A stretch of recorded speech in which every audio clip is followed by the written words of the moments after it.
Here's how this works. Water, salt, and pepper, those are freebies. Your pantry, it better have flour, oil, vinegar, mustard, and garlic. Beyond that, you'll only need 5 more ingredients and 25 minutes to put an entree or entire meal on the table. So, shop, set the clock, and let's dish out.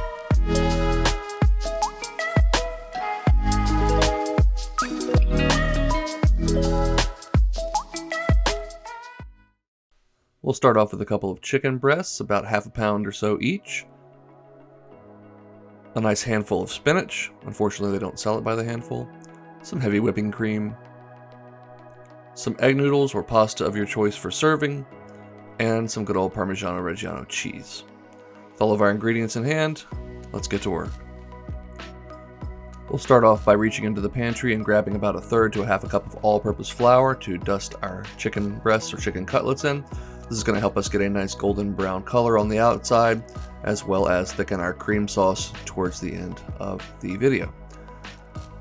Once you've got your chicken nice and thoroughly coated on both sides, knock off any excess, and then add a couple of tablespoons of olive oil to a skillet over medium to medium-high heat.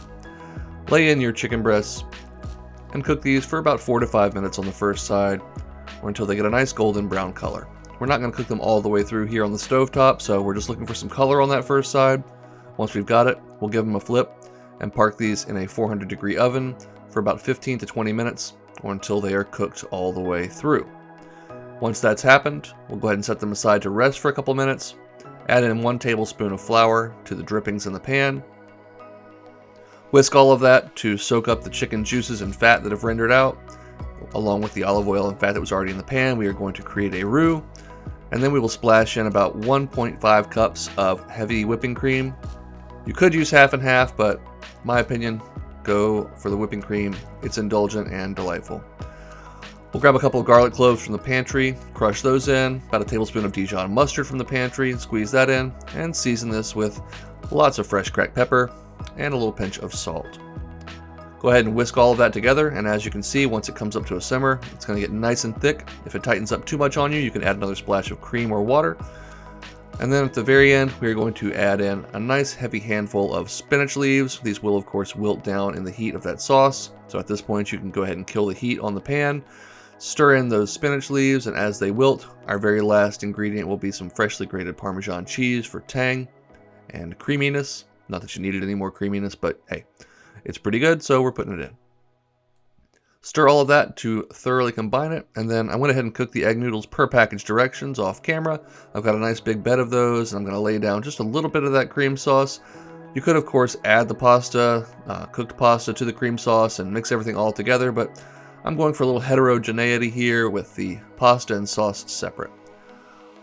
We'll go ahead and slice our chicken breast into pieces on the bias here, and then plate that up atop our pasta and cream. We'll of course need to garnish that with even more of that luscious, rich spinach cream sauce. And not much is needed here in the way of garnish, but I am going to crack on a little fresh pepper at the very end, followed by a little bit of Parmesan cheese.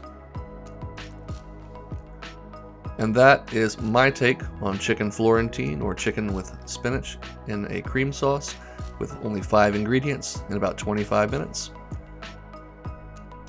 As you might guess, that sauce is tangy, it is rich, it's indulgent, and has that nice tang from the cheese.